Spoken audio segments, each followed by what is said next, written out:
අද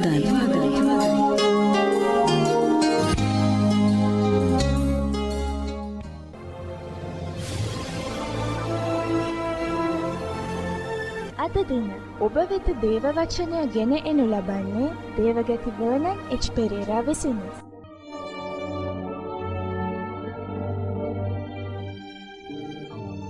ගිය ඉරුදින මම කළ දේශනාවේ ඉතුරු කොටස මම කරන්න. කීරිදා මම මලාකී පොතෙන් කතා කළා පරිච්ඡේද 4යි තිබෙන්නේ. ඒකේ දෙවෙනි කොටස මම අද කතා කරන්න යනවා. ඔබේ බයිබලයේ ලූකේ සුභාරංචියේ පළවෙනි පරිච්ඡේදයට පෙරලා පළවෙනි පරිච්ඡේදයේ පිටියම 11 වෙනි පදයේ සිට එවිට දුම් පූජාසනයට දකුණු පැත්තේ ස්වාමින් වහන්සේගේ දූතයෙක් සිටිනවා ඔහුට පෙනුනේය. සෙකරියස් ඔහු දැක කැළඹී බයපත් වූයේය. නමුත් දේවදූතයා ඔහුට කතා කොට සෙකරියස් පයනවන්න මක්නිසාද නුඹේ කනලව්ව අසන ලද්දේය. නුඹේ භාර්යාව වූ එලිසබෙත් නුඹ නිසා පුත්‍රයෙකු වදන්නීය. ඔහුට යොහන් යන නම තබාපන්න. නුඹට ප්‍රීතියත් සන්තෝෂයක් වන්නේය. බොහෝ දෙනෙක් ඔහුගේ ඉපදීමට ප්‍රීති වන්නෝය. මක්නිසාද ඔහු ස්වාමින් වහන්සේ ඉදිරියේ උත්තමයෙක් වන්නේය. ඔහු මුද්‍රික පානයවත් මධ්‍ය පානයවත් නොබොන්නෝය. මෞකුස පටන්ම ඔහු සුද්ධාත්මයන්ගෙන් පූර්ණව සිටින්නේය. ඔහු ඊශ්‍රායල් පුත්‍රයන්ගෙන් බොහෝ දෙනෙකු ඔවුන්ගේ දෙව් වූ ස්වාමින් වහන්සේ වෙතට හරවන්නේය. අපි ආඥා කරමු.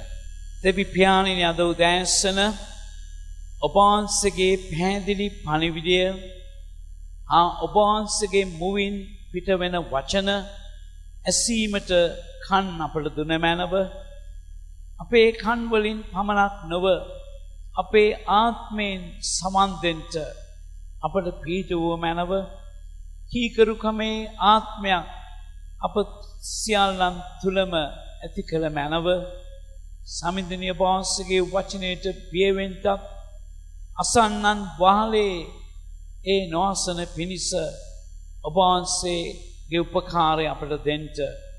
මෙම ස්ථානයේ ඔබ වහන්සේගේ ගෘහයේ සිටියත් ස්වාමිනී එකිනෙකාගේ අවධානයන් වෙන අතට නොහැරේවා.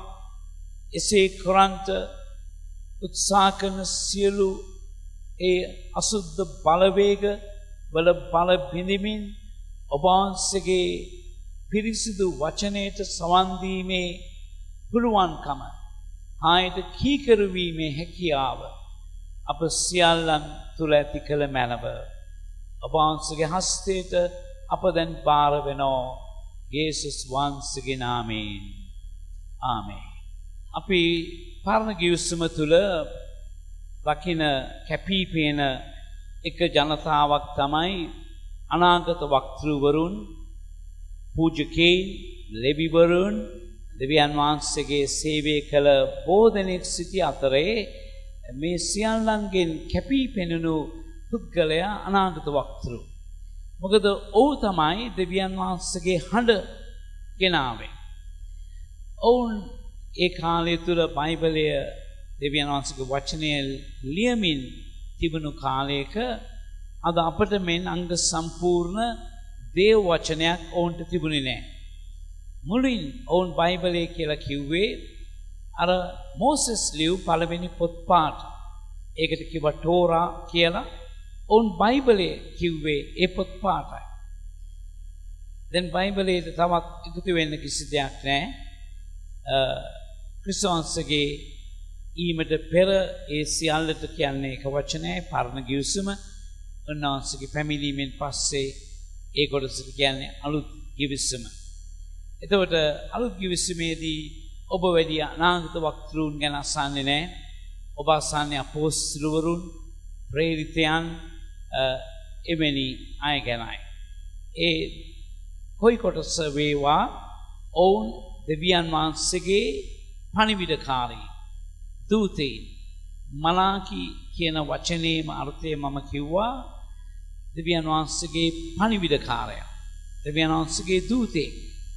ඔවුන් තමයි දේව වචනය ගෙනාවේ.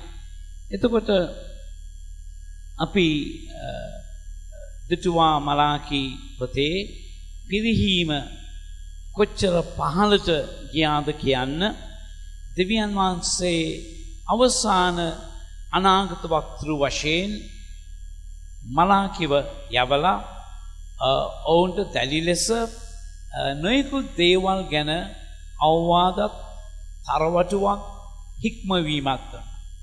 ඔබ දුටුවා එකේ ප්‍රශ්න හා උත්තර සමහරට ප්‍රශ්නේ දෙවියන් වහන්සේ අසනවා උත්තරේ සෙනගගෙන් සමහරට ප්‍රශ්න මිනිස්සුන් අසනවා උත්තරය දෙවියන් වහන්සේගෙන්. නමුත් වැදගත් මාතෘකාවන් ගණනාවක් යටතේ දෙවියන් වහන්සේ කතා කරමින් ඒ එකිනෙක ගැන ඔවුන්ට ගුරුකම් දුන්නා. ගිය ඉරිදින මා ගැන කතා කළා.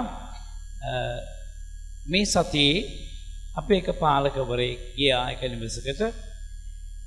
ඒ නිවසේ මේ තරුණ භාර්යාව ඇගේ විවාහය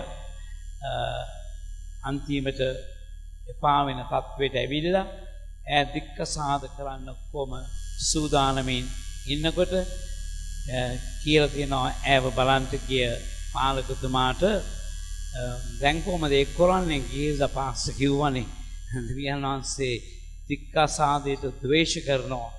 ඉතින් දැන් කොහොමද ඒක කරන්නේ? මම ඒ ගැන සතුටු වෙනවා. ඒ කියන්නේ දෙවියන් වහන්සේගේ වචනය ඔබට ආවම ඒවා එක කනකින් අහලා අනිත් කනින් පිට වෙන්න නෙවෙයි. ඒක ඔබේ සිතට ගන්න ඕන.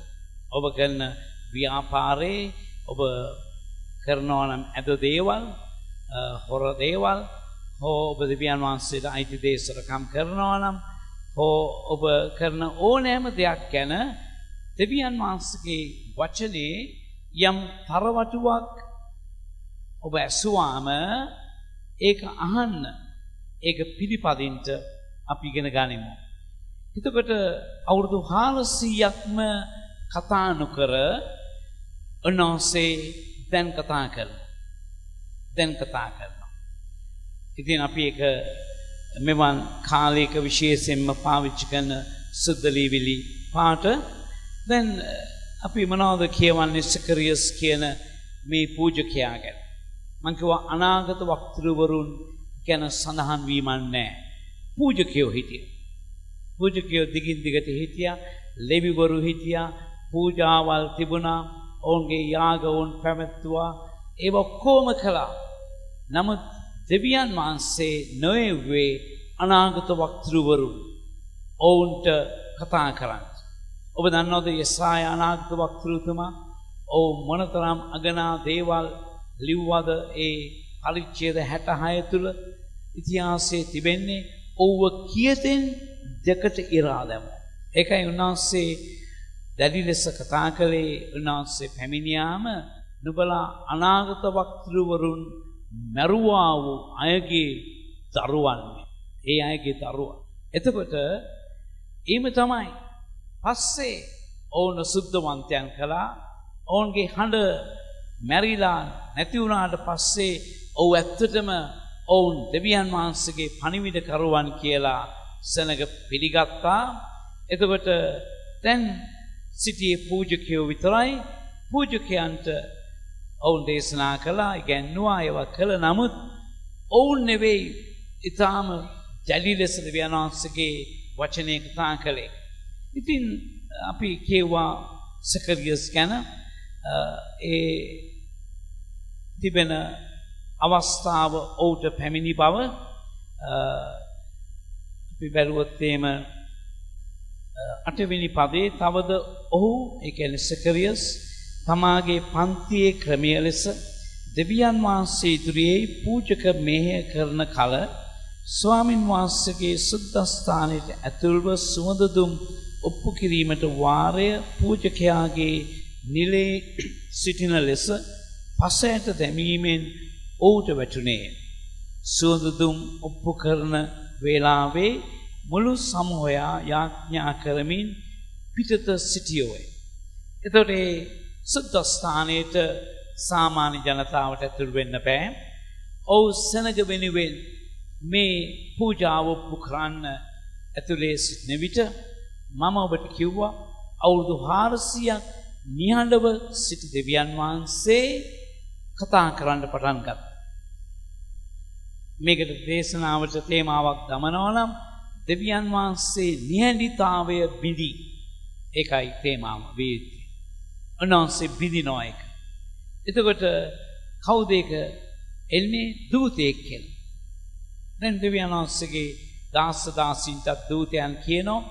නමුත් අපි කවුරුත් දන්නවා මේ ගාබ්‍රියෙල් දූතයා. ඔවුන් කවදාවත් එන්නේ නැහැ. මොන දූතෙක් හෝ ස්වර්ගයේ දේව දූතයන් එන්නේ නැහැ. දෙවියන් වහන්සේ අනකලොත් මිස්.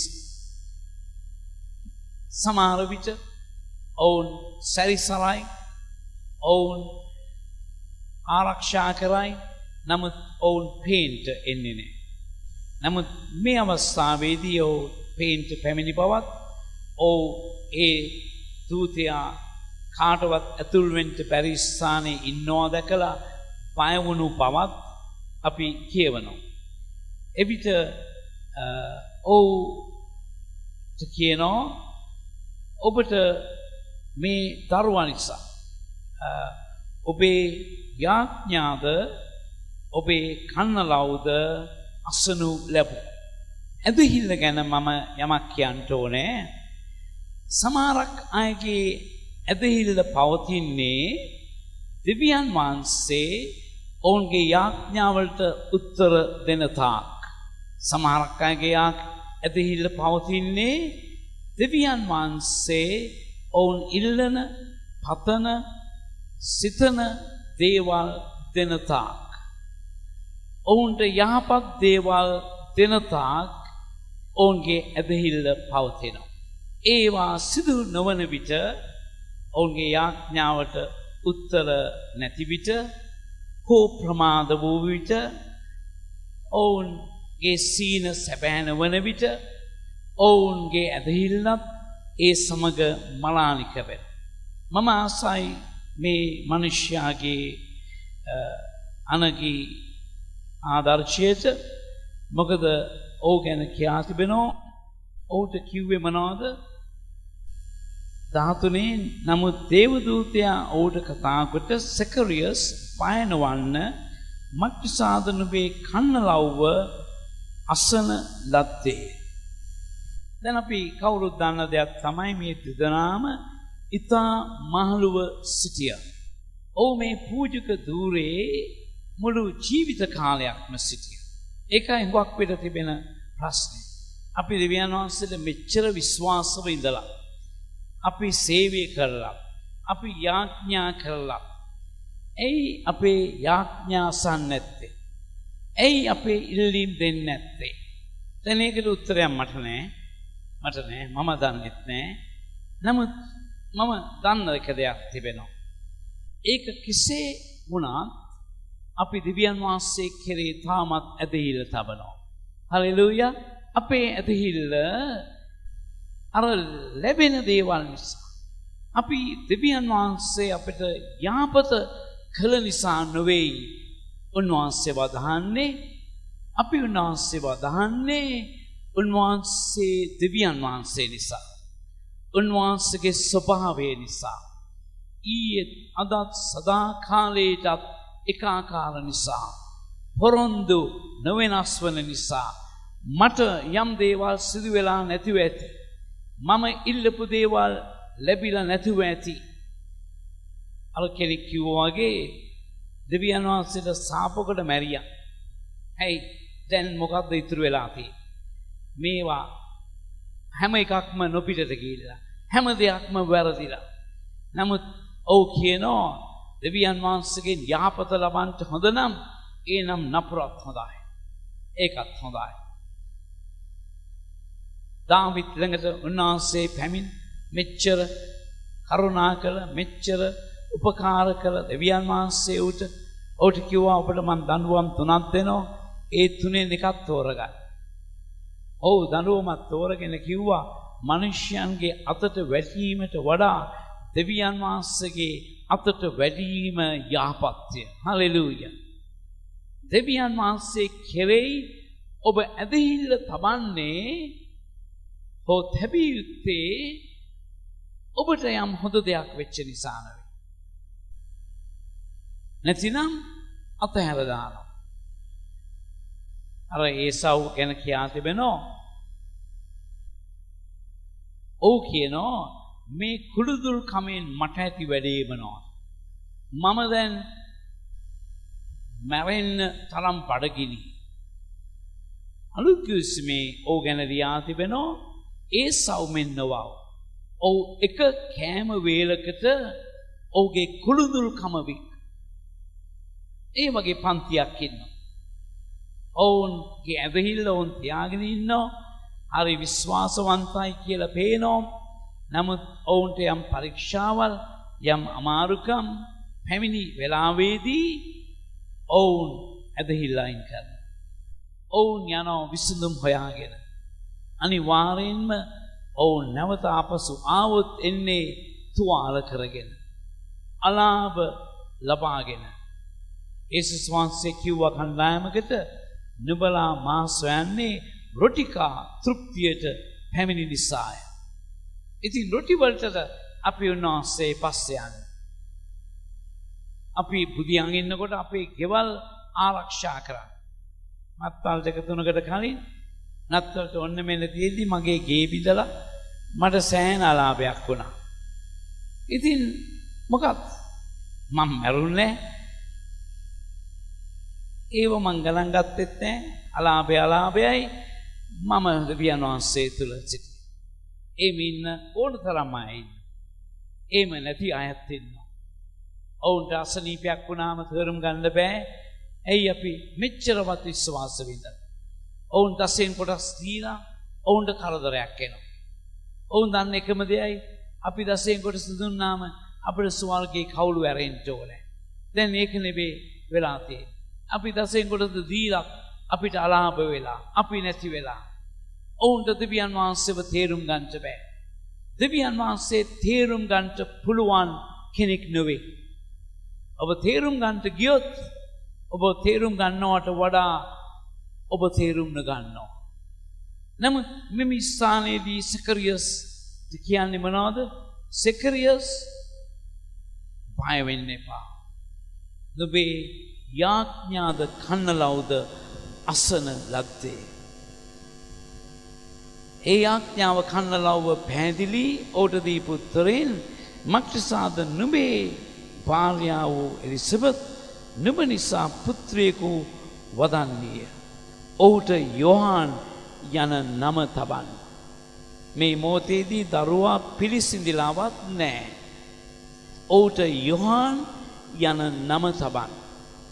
මම දැනන් හිටියා එක පවුලක් ඔමාන් රටේ මම ඒ කාලේදී මැද පෙරදිග සේවය කළා. ඔවුන්ට දරුවන් හිටියේ නැහැ. නමුත් ඔවුන් දෙවියන් වහන්සේට විශ්වාසයෙන් මෙන් සේවය කළා. ඔවුන් අවසානයේදී ඓශ්චර්යමත් ලෙස වෛද්‍යවරුන් බෑ කියද්දී කිව්වා ඔබ දරුවෙක් අරන් හදාගන්න. ඔවුන්ට පුතෙක් ලැබුණා. ඉතින් මේ පුතා දැන් අවුරුදු 7-8ක් වයසයි. ඔව් අම්මා තාත්තට කියනවා මට නංගියෙක් ඕනේ. මට නංගියෙක් ඕනේ. මං තනියමයි. ඉතින් අම්මා තාත්තා දන්නවා මේ පුතත් ඓශ්චර්යමත් ලෙස ඉපදුණු දරුවෙක්. ඔවුන්ට බෑ නංගියෙක් දෙන්න ආස වුණා. දවසක් තාත්තා දැක්ක මෙයා දනගාගෙන ඇඳරගෙන යාඥා කරනවා. ඊට පස්සේ කොලයක ලියනවා මොකද්ද? එව පුතේ මොනවද කරන්නේ? නෑ මං දෙවියන් වහන්සේට කිව්වා මට නංගියෙක් ඕනේ. මට නංගියෙක් දෙන්නම ඕනේ. දෙවියන් වහන්සේ මට කිව්වා මං ඔබේ ආඥා ඇසුවා. මං නංගියෙක් දෙනවා. නංගිගේ නම ලියා ගන්න. මේ අවුරුදු 8ක විතර ළමෙක් නම ලිව්වා. වැඩි කල් ගියේ නෑ. අම්මට දරුවෙක් ලැබෙන්න හිටිය. ගෑනු දරුවෙක් ඉපදුනා. ඒ ළමයාට දීපු නම දෙවියන් වහන්සේ දීපු නමයි. හලෙලූයා. අපි හිතන විදියට නෙවෙයි. ඕනෑම දෙයක් ගැන විවාහය වෙන්න පුළුවන්, වෙළඳාම වෙන්න පුළුවන්, දරුවෙක් වෙන්න පුළුවන්. නුඹේ යාඥා අසන ලද්දේ ඇයි දෙවියන් වහන්සේ ප්‍රමාද වෙන්නේ? මම නොදනිමි.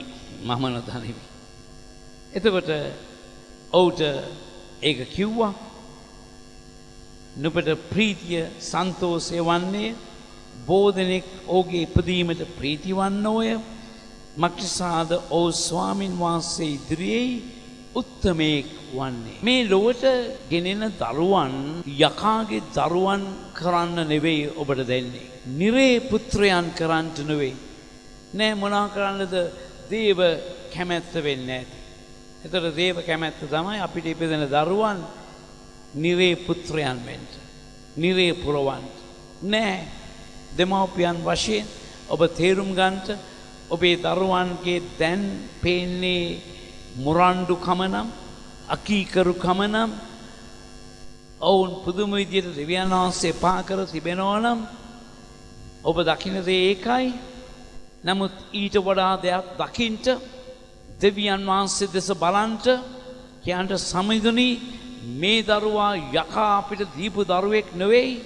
මේ දරුවා උපවහන්සේගේ උපවහන්සේගේ මැවිල්ල අපේ ඇස්වලට මොන දෙයක් පේන්න තිබුණත් මොන ආත්මයක් ඔහු තුළට රිංගා තිබුණත් ඔහු දැන් කුඩු ගහගෙන කෑව්වත් ඔහු අකීකරව හිටියත් උපවහන්සේටත් අගෞරවයේ ගෙනාවත් මේ දරුවා උපවහන්සේට අපි පාර කරනවා. ආමේන්.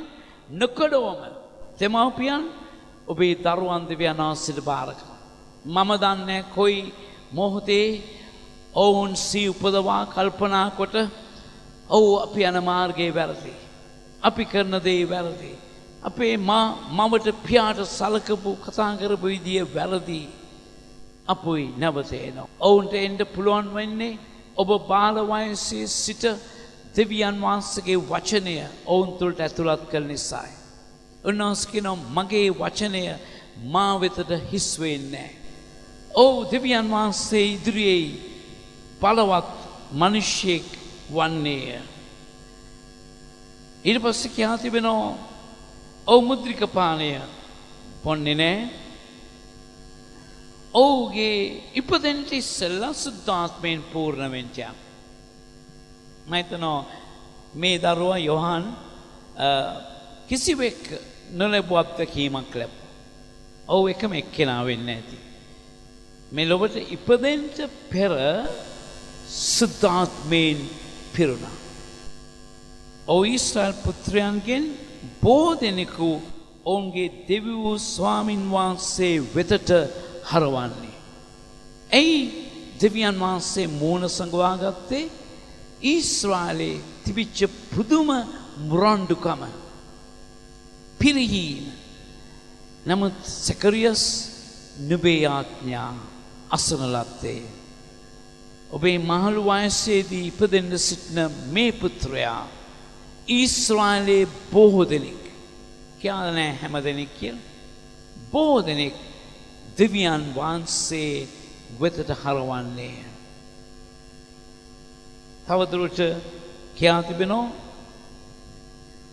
ඔව් පියවරුන්ගේ සිත් දරුවන් දෙසටත් අකීකරුවන් ධර්මිෂ්ඨයන්ගේ ඥානයේ හැසිරීමටත් හරවන පිණිස සූදානම් වූ සෙනගක් ස්වාමින් වහන්සේට පිළියෙල කරන පිණිසද එලියාගේ ආත්මයෙන්ද බලයෙන්ද උන්වහන්සේට පෙරටුව යන්නේ යයි කීවේ. මේ දරුවා පුදුම දේවල් කරන්නට යනවා. ඒකයි දෙවියන් වහන්සේට සේවය කිරීමට දෙවියන් වහන්සේගේ තෝරා ගැනීමක්, කැඳවීමක් අවශ්‍යයි. සමහරක් අයට ඒ කැඳවීම අසමාන්‍ය ආකාරයෙන් එනවා. දැන් මේක වගේ අසමාන්‍ය විදියට. සමහරක් අයට අසමාන්‍ය විදියට එන්නේ නැහැ. ඔබ අපි දන්න ඉතා වැදගත් ප්‍රසිද්ධ අනාගත වක්තෘවරයෙක් ඇවිල්ලා එලිෂා. දැන් එලිෂා මේ ගැන මෙලෝ දෙයක් දන්නේ. ඔහුට කිසිවෙක් අනාවැකි කියලා නැහැ. කිසිවෙක් ඔහුට අතතබල ආඥා කළා නැහැ.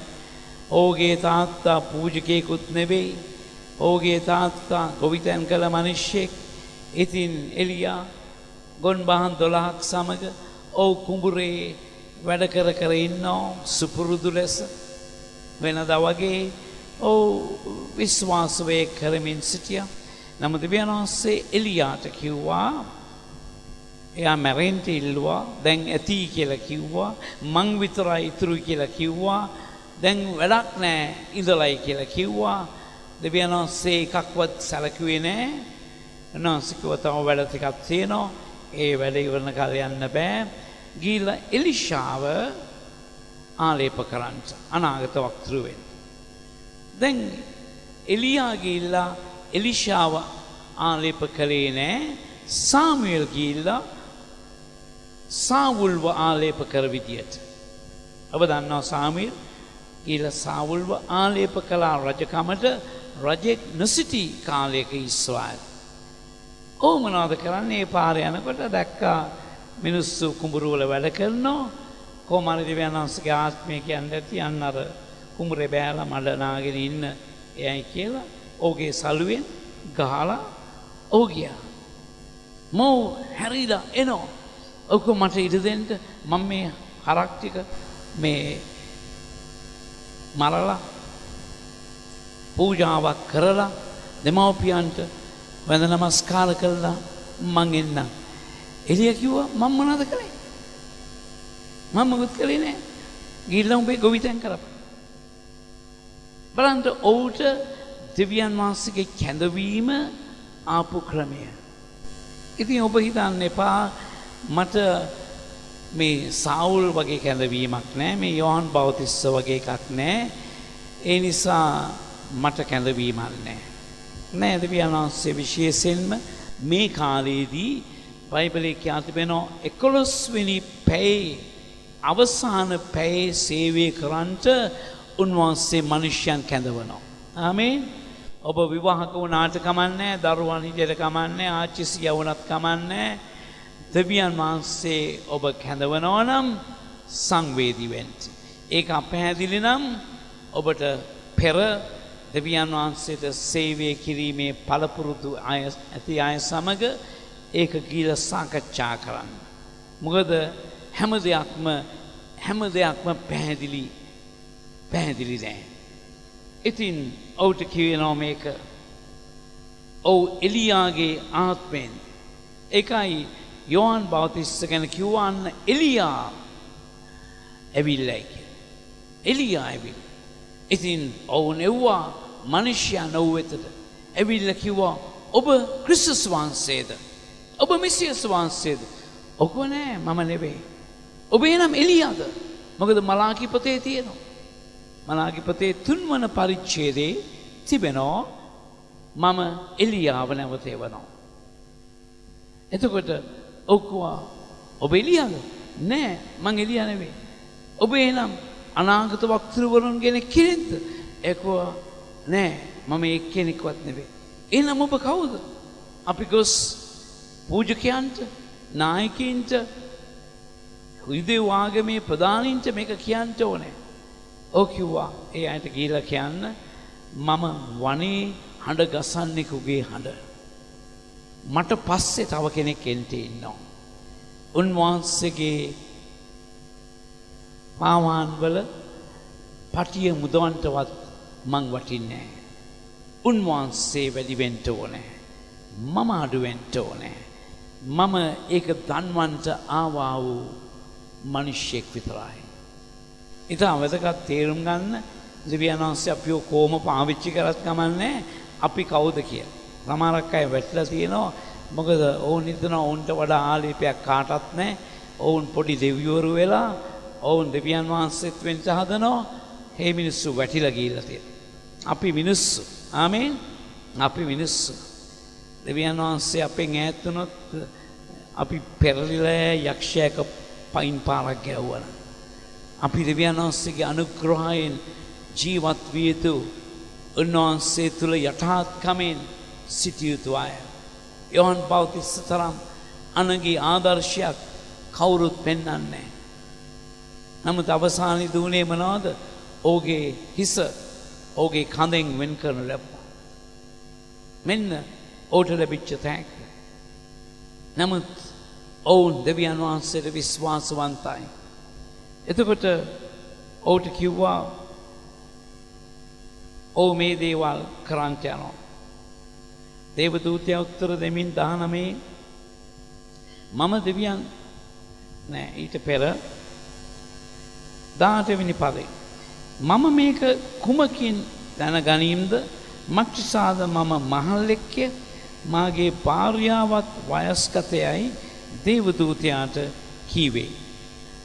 දෙවියන් වහන්සේ පැහැදිලිව යම් දෙයක් කිව්වොත් යම් පණිවිඩයක් යම් කළ යුතු දෙයක් යම් වචනයක් ඔබ දැනන් සිටියද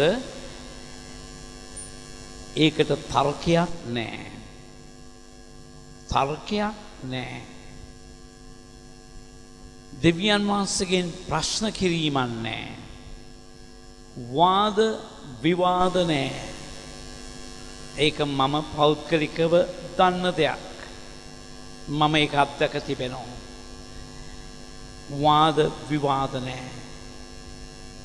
ඔබට තිබෙන්නේ දෙවියන් වහන්සේ ඔබට කියපු දේ කරන්න. තවත් කෙනෙකුගේ උපදෙසුත් ඕනේ නෑ. මොනවද කිව්වේ? ඒ කියපු දේ කරන්න.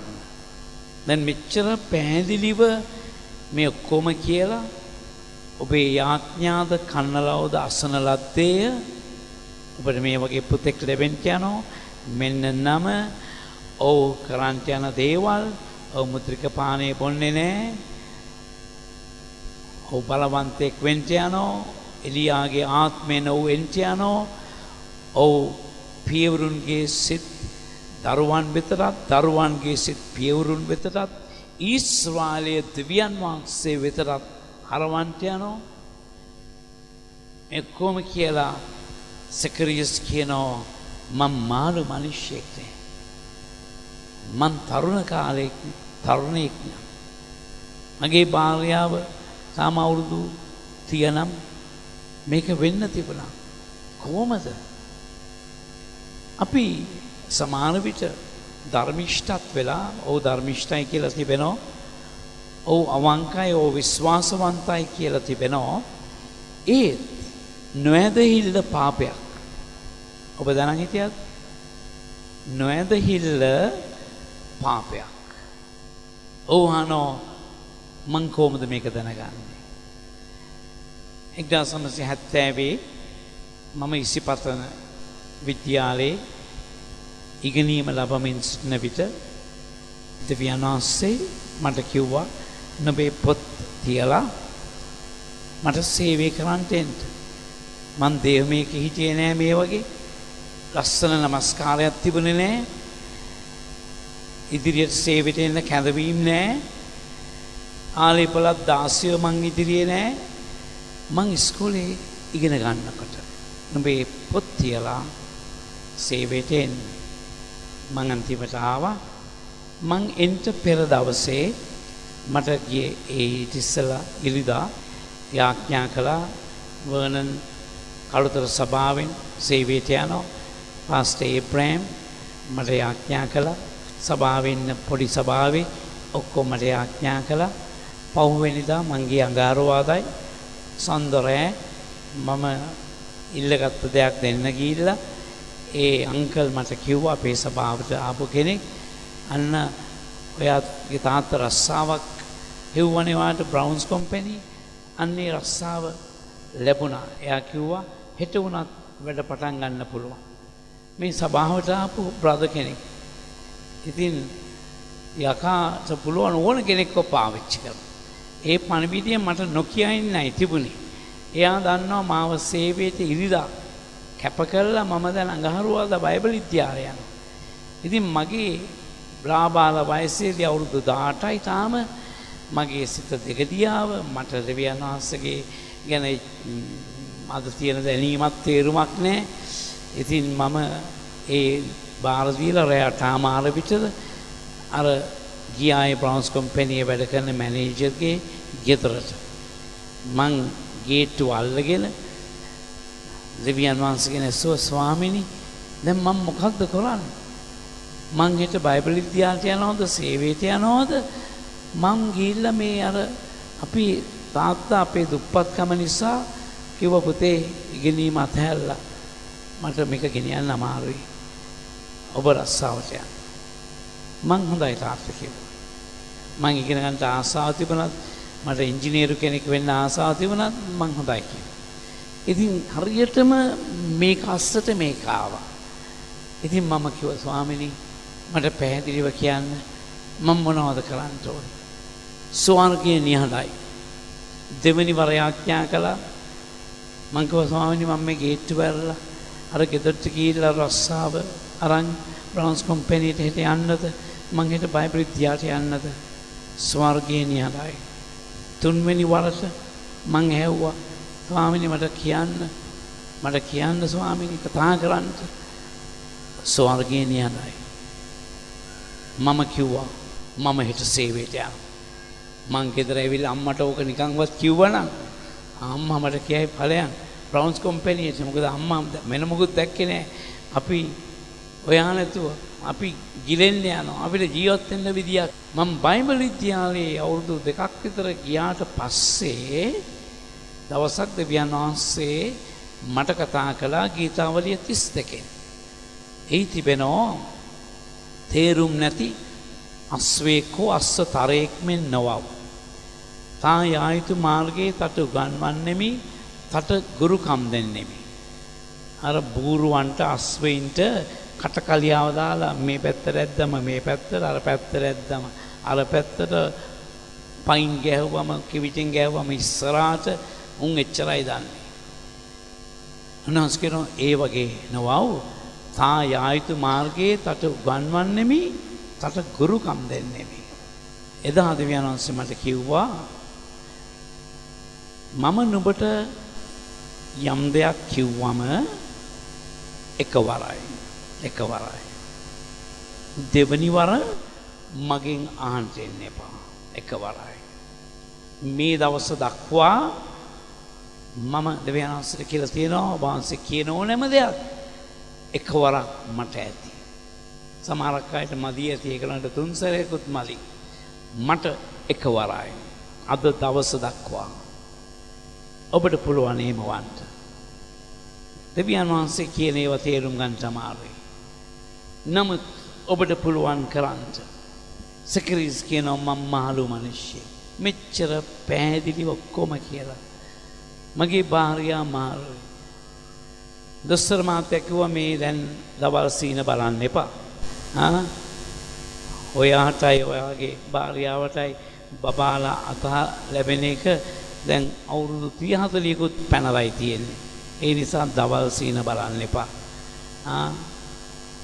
ඕම මැරිලා යන්න ඒවා ඇත්ත වෛද්‍යවරු කියන දේ 100% ඇත්ත නමුත් දෙවියන් වහන්සේ කියන එක 100,000ක් ඇත්ත කොච්චර ලකුණු නැතත් කොච්චර පේන්ට් නැති වුණත් මේක සිදු වෙන්නේ කොහොමදයි කියලා ඔබ නොදැන සිටියත් ඒකයි උන්වහන්සේට දෙවියන් වහන්සේ කියන්නේ ඒකයි මම අදහන නිසා නෙවෙයි උන්වහන්සේ දෙවියන් වහන්සේ වෙන්නේ උන්වහන්සේ බොහොම අමාරුවෙන් දෙවියන් වහන්සේ වෙච්ච වගක් නෙවෙයි උන්වහන්සේ සදාකාලයට දෙවියන් වහන්සේ මම ඇදෙව්වත් නැතත් මම කීකරුවත් නැතත් ඒක තේරුම් ගන්න ඔබ නොහැදුවයි කියලා උන්වහන්සේ සිංහාසනින් වැටෙන්නේ නැහැ දැන් දෙවියන් වහන්සේ වෙලා තවත් වැඩක් නැහැ බලන්න කවුරුත් මට ආදරේ නැහැ කවුරුත් මට සේවය කරන්නේ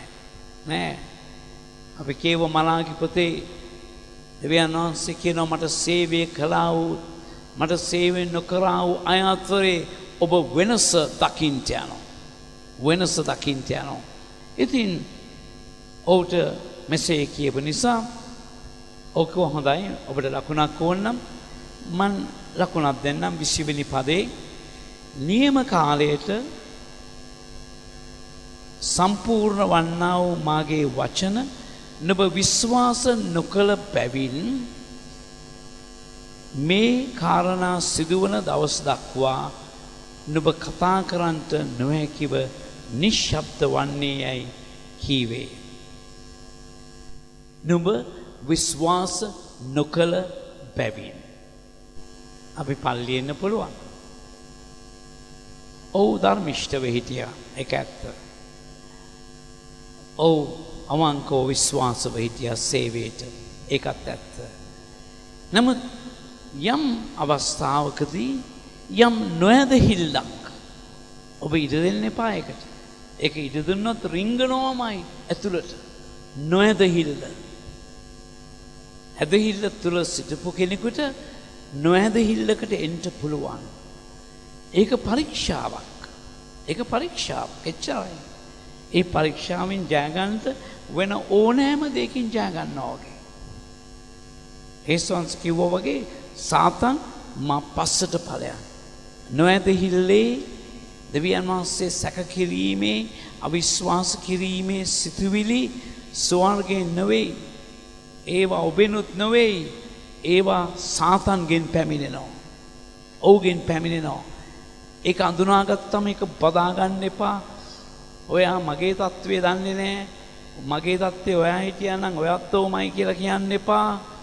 ඒක එක්ක ගනුදෙනු කරලා ඒක උදුරා දමන්න. ඒක ඉවත් කරන්න. දැන් උට ඒක වුණා. මෙච්චර අගනා නුඹේ යාඥාද කන්නලවුද අසන ලද්දේ කීප මනුෂ්‍යයාට ඒක සිදු වුණා. නම් කිව්වා දෙවියන් වහන්සේ නිහඬතාවයේ බිඳිනවා 26 වෙනි පදේ සමෙනි මාසයේදී ගලිලේ නාසරත් නම් නුවරක විසූ දාවිද්ගේ වංශේ වූ යෝසෙප් නම් මිනිසෙකුට විවාහබස් දී සිටි කන්‍යාවක වෙතට දෙවියන් වහන්සේ වෙතින් ගාබ්‍රියෙල් නම් දූතයා යවන ලද්දේ. ඒ කන්‍යාවගේ නාමය මරියාය. ඔව් ඈ සිටි තැනට පැමිණ බොහෝ කරුණාව ලැබූ තැනැත්තිය සුභසිද්ධ වේවා ස්වාමින් වහන්සේ නුඹ සමග සිටින සේකැයි කීවේ. නමුත් ඈ ඕගේ කීමට බොහෝසේ කැළඹි මේ කෙබඳු වූ ආචාරයක්ද කියා කල්පනා කරමින් සිටියාය. මම දන්නේ කුස්සියේ හිටියද කියන්නේ. පැහැදිලිව කියන සකරිස් පූජකයා දුම් පූජාසනයේ ඉදිරියේ සිටින විට මේ දේවදූතයාව ඔව් පස්සේ තමයි කිව්වේ මම දෙවියන් වහන්සේ ඉදිරියේ සේවය කරන ගාබ්‍රියෙල් දෙවියන් වහන්සේ මේ පණිවිඩය එක්කයි මාව එව්වේ නුඹ විශ්වාස නොකළ නිසා. ඔබ දැන් පටන් ගන්න එපා. මේ ගාබ්‍රියෙල් ඇයි බැරි මන් ළඟට එන්න. ගාබ්‍රියෙල්ට පුළුවන් මන් ළඟටත් එන්න. මන් දන්නවා පුළුවන් බව. නමුත් නොයනවා නම් නොයන්නේ දෙවියන් වහන්සේ ඒවල නැති නිසා. දෙවියන් වහන්සේ ඔබ වෙතට ගාබ්‍රියෙල් වෙවලා නැහැ. මිකායල් එවන්නෙත් නැහැ. මිකායල් ඉන්නේ විශේෂයෙන්ම ඊශ්‍රායලයේ ආරක්ෂාව පිණිසයි. ඔබේ දූතයන් ඔබට ඇති. මට ඇති. මං ඒ අයගේ නම් දන්නෙත් නැහැ. මට අද වෙනතුරු දූතෙක් සම්බ වෙලා නැහැ. මට කතා කරලා නැහැ. ඒම අය බොහොමයක් සිටිනවා. බොහොමයක් සිටිනවා. මට වෙලා නැහැ. මට වුණේ නැහැ කියලා මම දෙවියන් වහන්සේ කෙරේ තබන විශ්වාසය අඩු කරන්නේ. මම මේ ඇදහිල්ල තුල ඉන්නවා. දෙවියන් වහන්සේගේ වචනය ඇති. කල්පනා කරනවා මේක මොනවද? නුඹට සුභසිද්ධ වේවා. නුඹ ස්ත්‍රීන් අතරේ ඊට විශේෂ තැනක් ගන්නට යනවා. ඊට පස්සේ ඇයට කියනවා දේවදූතයාට කතා කොට මරියා බය නොවන්න මක්තුසාද නුඹට දෙවියන් වහන්සේගෙන් කරුණාව ලැබුණේ බලව නුඹ ගර්භණීව පුත්‍රයෙකු වදන්නීය උන්වහන්සේට යේසුස් යන නාමය තබාපන්න උන්වහන්සේ උතුම්ව මහෞත්මයාණන්ගේ පුත්‍රයාණෝය කියනු ලබනසේක උන්වහන්සේගේ පිය වූ දාවිද්ගේ සිංහාසනයේද දෙවූ ස්වාමින් වහන්සේ උන්වහන්සේට දෙනසේක උන්වහන්සේ යාකොබ්ගේ වංශය කෙරේ සදාකාලික රජකම් කරනසේක උන්වහන්සේගේ රාජ්‍යයේ කෙලවර නොවන්නේ යයි කීයේ. දැන් ඇට කියන්නේ නුඹේ ආඥා අසන ලද්දේ නුඹේ කන්නලව පුතෙක් ලැබෙන්න ආඥා කරන්නේ. ඇයට දුවෙක් ලැබුණත් ප්‍රශ්නයක් නැහැ විවාහයෙන් පස්සේ. විවාහ වෙලාවත් නැහැ. ඇගේ මොන යාඥාවක්වත් ස්වර්ගයට ගිහිල්ලා නැහැ. අර හන්නගේ යාඥාව ගියා. ඇයට අනිත් අය කවටකම් කරන විට, ඇව සුළු කරන විට, ඒ දවසක් ආවා. අවුරුද්දක් පාසා අවුරුද්දක් ආවා. ඇගේ යාඥාට උත්තර නැහැ. ඇය හිතුවා මේකට ඇවිල්ලා වැඩක් නැහැ. මං මීට වඩා හොඳයි මේ මංගල්‍යයට එන්නේ නැත්නම්. මොකද ඇගේ ස්වාමිපුරුෂයාට තව භාර්යාවක් හිටියා. ඇගෙන් දරුවන් හිටියා. ඇය සමච්චල් කළා මෑට. නොයෙකුත් වචන හදලා කියන්න ඇති. නමුත් එදා ඇය ගියා දේමාලිගාවට. ඇවිල්ලා කිව්වා ස්වාමිනී මට මේක හරි අමාරුයි දරා ගන්න. ඔබ වහන්සේ මට පුතෙක් දුන්නොත් මම ඒ පුතා ඔබ වහන්සේට දෙනවා. ඔබ වහන්සේට දෙනවා. ඔබ වහන්සේගේ සේවයට දෙනවා. එළියා හිතුවා ඇය බීලා තොල් මතුරනවා කියලා. මොකද මංගල්‍යයට එන මිනිස්සු බොනෝ. හිතුවා මේ ගෑණි හොඳටම බීලා. ඒක නෑ මගේ කැඩුණු බිඳුණු සිතකින් මන් දෙවියන් වහන්සේට යාඥාවක් කළා. පූජකයා හරි තැන නෙවෙයි හිටියේ. නමුත් පූජකයා කිව්වා දෙවියන් වහන්සේ ඔබේ බස් අසනවා. ඒ දරුවා ඉපදුනා. ඒ දරුවා දෙවියන් වහන්සේගේ සේවයට දුන්නා. ඔව් ඊශ්‍රායලයේ පළවෙනි අනාගත වක්තෘ වුණා සාමුවෙල්. ඊට පස්සේ ඇයට මම හිතනවා දරුවන් පුතුන් දුවරුන් 6 දෙනෙක් පමණ ඉපදුනා. දෙවියන් වහන්සේ ඉල්ලූ දෙයක් නෙවෙයි. දැන් කියා තිබෙනවා ඊශ්‍රායල් හැම ස්ත්‍රීකුගේ ආසාව තිබුණේ මෙසියස් වහන්සේගේ මව්වන්. මත්තිසාද යසායා ලිව්වා බලව කන්‍යාව ගර්භණීව පුත්‍රයෙකු වදන්නේ. ඉතින් ප්‍රසිද්ධ කියමනක් තිබුණා ඊශ්‍රායලයේ හැම කන්‍යාවක්ම ආසා කළේ මම ඒ මෙසියස් වහන්සේගේ මව් වෙයිද. ඇය ගැන යාඥා කරලා තිබුණේ නැහැ. නමුත් ඇගේ ජීවිතය පසුපසෙන් ගමන් කළ ස්වාමින් වහන්සේ දුටුවා. ඒකට සුදුසු බව. එතකොට ඈත් අර වගේ ප්‍රශ්නයක් නගනවා. මොනවද ඈ නගින ප්‍රශ්නය? 34 වෙනි පදේ මරියා දේවදූතයාට කතා කොට මා පුරුෂයෙකු නෑඳින සිටින බැවින් මේක වෙන්නේ කෙසේද? සාධාරණ ප්‍රශ්නයක්. අරයාගේ ප්‍රශ්නය මං මහලුයි. දැන් ඕක තව කෙනෙකුට වෙච්ච දෙයක්. භාර්යාව මහලු වැඩි. නමුත් ටිකක්වත් සකරියස්ට මතක් වුනේ නැද්ද ආබ්‍රාමුත් මහලුයි අවුරුදු 100කදී දරුවෝ ඒ කාලෙවත් ඉපදුන්නේ මේ භාර්යාව අවුරුදු 90යි. නිකන්වත් මතක් වුනේ නැහැ. නමුත් ඈ කියනවා මම විවාහක නැහැ. කොහොමද මට පුතෙක් ලැබෙන්නේ? දූතයාට තරවටු කරන්නේ. ඇයට කියනවා 35 දේවදූතයාට උත්තර දෙමින් සුද්ධාත්මයන් වහන්සේ නුඹ කෙරෙහි පැමිණෙසේක මහෝත්තමයන්ගේ ආනුභාවයද නුඹ වසාගන්නේ. ඒ නිසා උපදින්ට සිටින තැනැත්තේ සුද්ධ දෙවියන් වහන්සේගේ පුත්‍රයා නොයයි කියනු ලබනසේක. එකයි අද යේසුස් වහන්සේ ගැන උන්වහන්සේ පැකිලීමේ ගලක්. කොහොමද මේ වඩු වගේ පුතා දෙවියන් වහන්සේගේ පුත්‍රයා වෙන්නේ? මුළු අරාබි ලෝකයේම ඒ පැකිලීමේ ගලේ හැප්පිලා බිම පෙරලෙනවා. දෙවියන් වහන්සේට කොහෙද? අල්ලාට පුත්‍රයෝ නැහැ. අල්ලා බැඳලා නැහැ. එයාට පුතෙක් නැහැ. අපේ දෙවියන් වහන්සේට පුතෙක් සිටිනවා. හලෙලූයා. උන්වහන්සේට පුත්‍රයෙක් සිටිනවා. ඒ පුත්‍රයා කියන්නේ අපි ඉපදුනා වගේ ඉපදිච්ච පුත්‍රයෙක් නෙවෙයි. පටන් ගැනීමේදී වාක්‍යානෝ සිටිසේක. වාක්‍යානෝ දෙවියන් වහන්සේ හා සමග සිටිසේක. වාක්‍යානෝ දෙවියන් වහන්සේව සිටිසේක. වාක්‍යානෝ මාංශමත් වී අපාත්‍රේ කරුණාවෙන් අනුග්‍රහයෙන්ද වැඩුණසේක. ඒක කවදාකවත් තේරුම් ගන්න බෑ. දෙවියන් වහන්සේ එක්කෙනෙක් ඒ වගේම කීප දෙනෙක්. එක්කෙනෙක් කීප දෙනෙක්. උප්පත්ති 1:26 දෙවියන් වහන්සේ කියනවා අපගේ ස්වරූපයෙන් හා අපගේ සමානත්වයෙන් අපි මනුෂ්‍යව සාදමු.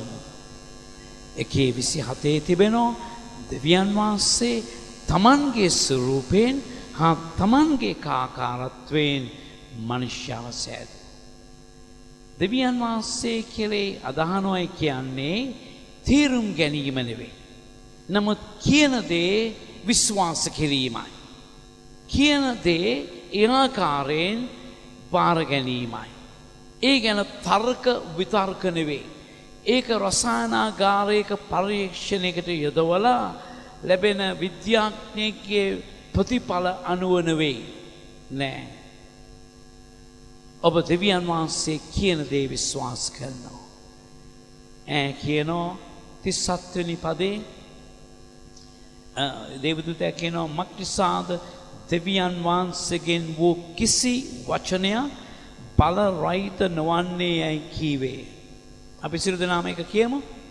මක්නිසාද දෙවියන් වහන්සේගෙන් වූ කිසි වචනයක් බල රහිත නොවන්නේය. මක්නිසාද දෙවියන් වහන්සේගෙන් වූ කිසි වචනයක් බල රහිත නොවන්නේය. මරියගේ උත්තරේ බලන්න. මරියාද බැලුව මැනව ස්වාමින් වහන්සේගේ දාසිය ඔබගේ වචනය ලෙස මට වේවායි කීවා. නෑ මම බඳින්නට ඉන්නේ. මං යාළු වෙලා ඉන්නේ යෝසෙප් එක්ක. තව ටිකක් ඉවසන්න. ඔයා ටිකක් කලින් ආව වැඩි. තව මාස 6ක් අවුරුද්දක් ඇතුලේ අපි බඳින්න දැන් ලෑස්ති වෙනවා. එතකොට එන්න. ගිහිල්ලා දෙවනි වර එන්න. දුවෙක් නෙවෙයි පුතෙක් ලැබෙන්න යනවා. නෑ. එක්කෝ බැලුව මැනව ඔබගේ දාසිය. ඔබගේ වචනය ලෙස මට සිදු වේවා. එවිට දේවදූතයා ඈ කෙරෙන් ගියේ. තරවටුවක් නෑ. නුඹ විශ්වාස නොකළ නිසා විනයක් නෑ. මොකක්වත් නෑ. දෙගොල්ලන්ම දෙවියන් වහන්සේට අයිති. දෙගොල්ලන්ම දෙවියන් වහන්සේ කෙරේ විශ්වාස කළ පිරිසිදු ධර්මිෂ්ඨාය. එක්කෙනෙක් හදාගන්න බැරි තත්ත්වයක් මතුවෙනවා. ඊළඟ එක්කෙනා ලේසියෙන් මදහනවා. මට ඒක තේරුම් ගන්න හරි අමාරුයි. මට තේරෙන්නේ නැහැ. නතානියල් ඕව ගෙනාපු පිලිප්ට කියනවා එයා කිව්වා අපිට මිසියස් වහන්සේ හම්බුණ ඇවිල්ලා බලන්න. එයා කියනවා නාසරත් කවුද එයා? ඒක ඇවිල්ලා බලන්න. ඉතින් මෙයා ආවම ළඟට එන්න ඉස්සලා කියනවා අන්න සැබෑ ඊශ්‍රායලිතේ. වංකකමක් නැති සැබෑ ඊශ්‍රායලිතේ. එකපාරට නතානියල් කියනවා ඔබ මාව දන්නේ කොහොමද? මම තාම එක වචනයක්වත් කතා කරලා නැහැ. ළඟටත් ඇවිල්ලා නැහැ. පිලිප් අඩගාන ඉස්සෙල්ලා නුඹ ඔලිව ගා යට ඉන්න විට මම දුටුවා. නුඹ මේ කුඩා දෙයට අදහන්නේද? නුඹ මීට වඩා දේවල් දකින්න යනවා. නුඹ දකින්න යනවා ස්වර්ගයේ විවර වෙලා මනුෂ්‍ය පුත්‍රයා කෙරෙහි දේවදූතයන් බැසෙනවා. නුඹ දකින්නේ. ඔබේ ඇදහිල්ලට කරන්න පුළුවන් දේ ඔබම දන්නේ නැහැ. මේක මට බලපාන්නේ කොහොමද? මට මේකෙන් වෙන්නේ මොනවද? මම ප්‍රතිචාරය දක්වන්නේ කොහොමද? මෙතන ඉන්නවද වරක් හොඳ ඇදහිල්ල තුල සිටපු ඔබේ යම් බලාපොරොත්තු සුන්ව ගියා යම් යාඥාවල උත්තර ආවේ නැහැ. ඔබ ඉල්ලු දෙයක් ලැබුණේ නැහැ. ඔබ දිව්‍යන් වහන්සේක වෛර බැඳා ඔබ උන්වහන්සේට බැන වැදුනා. ඔබ දොස් කිව්වා. එහෙම නොකිව්වත් ඔබ කලකිරලා ඉන්නවා දෙවියන් වහන්සේ ගැන. ඔබ හිතන්න එපා ඒකෙන් උත්තර ලැබෙයි කියලා. නෑ. අද උදෑසන දෙවියන් වහන්සේ ඔබට කතා කරනවා වෙන්න පුළුවන්. ඔබේ කලකිරීම දන්නවා. ඔබ වැටුණු තැන දන්නවා. ඔබට එහෙම වෙන්න හේතුව දන්නවා. ඒ ඔක්කොටම උත්තර සපයන්ට යන්නේ. නමුත් උන්වහන්සේ කියනවා දෙවියන් වහන්සේගෙන් වූ කිසි වචනයක් බල රහිත නොවන්නේ. දෙවියන් වහන්සේට පුළුවන් ඔබ ඉල්ලනවාටත් සිතනවාටත් වඩා අධික ලෙස ඔබට කරන්නට.